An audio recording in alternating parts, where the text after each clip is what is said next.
کیا کہتے ہیں منکر بحاظت تمام، یہ حدیث ساری کی ساری کیا منکر ہے۔ آگے فرماتے ہیں اخرجہ احمد و ابن خزیمہ تھا، اس حدیث کو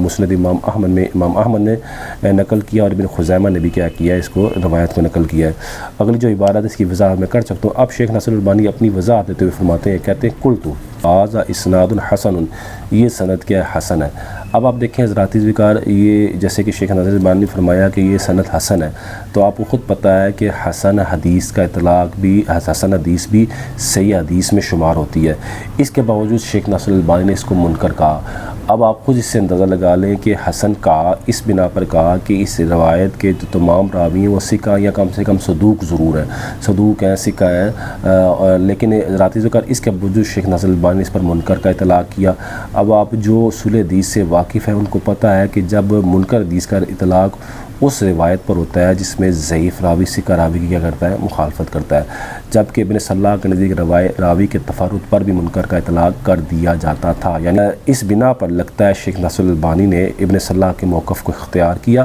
اور اس روایت پر منکر کا اطلاق کر دیا، جبکہ وہ سوال ابھی بھی باقی ہے کہ شیخ ناصر الالبانی بعض روایات پر شاذ کا بھی اطلاق کر دیتے ہیں۔ تو خلاصہ کلام اجازت سمجھانا ہی چاہتا ہوں کہ شیخ ناصر الالبانی نے فرمایا کہ یہ حدیث، اس حدیث کی سند کیا حسن ہے۔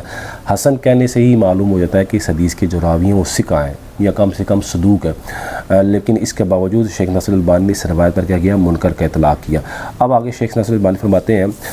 وھذا اسناد حسن، یہ سند حسن ہے لخلاف المعروف فی ابن اسحاق، کہتے ہیں اس اختلاف کی وجہ سے یہ حدیث حسن ہے جو اختلاف ابن اسحاق کے بارے میں کیا ہے؟ مشہور ہے۔ وہ میں نے جیسے ذاتی کا بتایا تھا کہ ابن اسحاق ایک ثقہ راوی تھے، لیکن ان کا حافظہ جو تھا وہ آخری عمر میں وہ تھوڑا سا خراب ہو گیا تھا، جو ہی ان کی عمر زیادہ ہوتی گئی تھی اس وقت ان کا حافظہ تھوڑا آہستہ آہستہ خراب ہوتا جا رہا تھا۔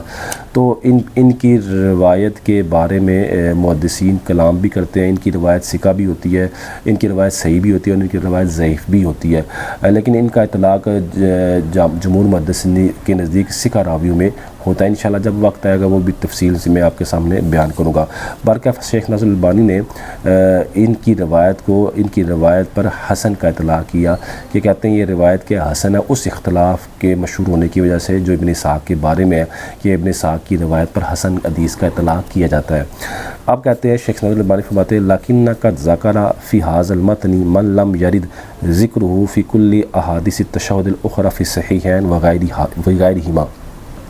شیخ ناصر الالبانی فرماتے ہیں لیکن ابن اسحاق نے اس حدیث کے متن میں اس چیز کو ذکر کیا ہے جس کا ذکر نہیں آیا تشہد کی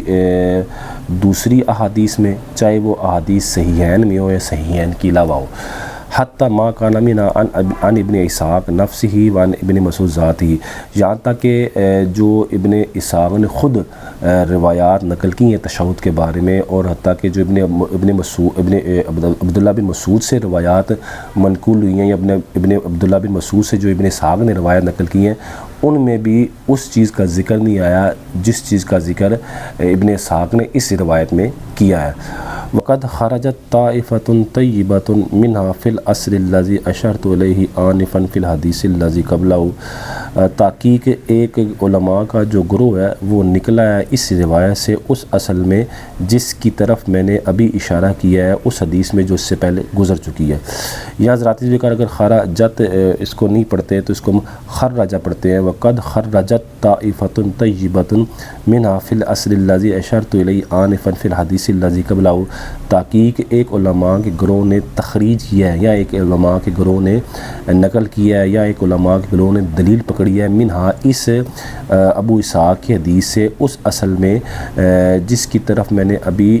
اشارہ کیا ہے اس حدیث میں جو اس سے پہلے گزر چکی ہے۔ خلاصہ اس جو شیخ ناصر الالبانی ہے ان کی اس عبارت کا مطلب یہ ہے کہ شیخ ناصر الالبانی یہ کہنا چاہتے ہیں کہ یہ جو ابو اسحاق کی روایت ہے اس روایت سے علماء کے ایک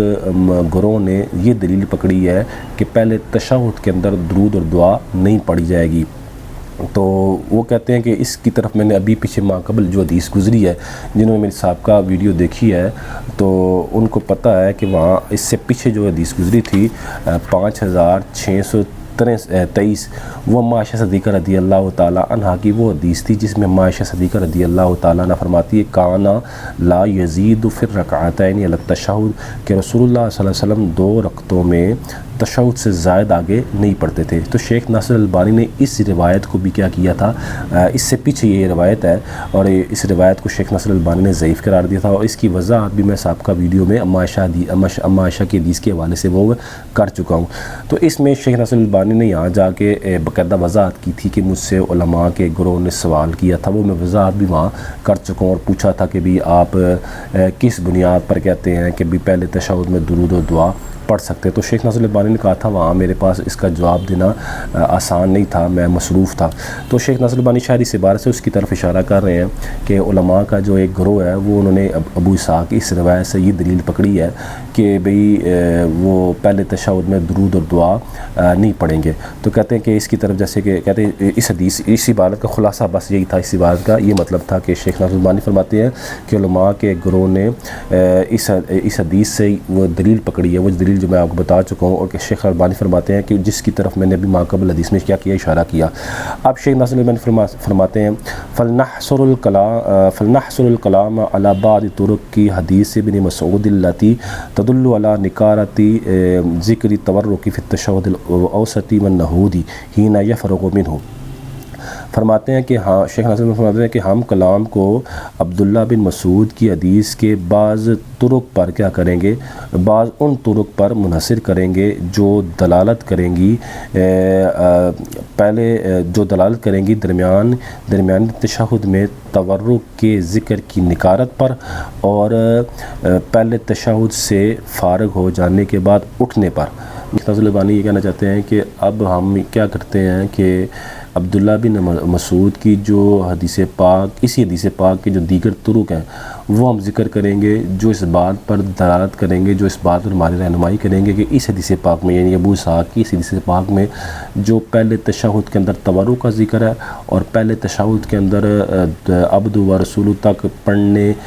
کے بعد کھڑے ہونے کا ذکر ہے، وہ کیا ہے، وہ ان کے جو ذکر ہے وہ کمزور ہے، وہ اس کی نکارت کو ہم عبداللہ بن مسعود کی حدیث کے جو دیگر اسی حدیث کے جو دیگر طرق ہیں اس سے ہم کیا کریں گے، ظاہر کریں گے۔ ثم نتبع ذلك ببعض الاحاديث الاخرى التي تؤكد النکارۃ۔ شیخ ناصر البانی فرماتے ہیں کہ پھر ہم اس کے بعد دیگر احادیث بھی ذکر کریں گے جو اس حدیث کی مزید نکارت کو کیا کریں گے، وہ ظاہر کر دیں گے۔ فاقول باللہ التوفیق، ہم اللہ تعالیٰ کی توفیق سے کہتے ہیں اولاً پہلی بات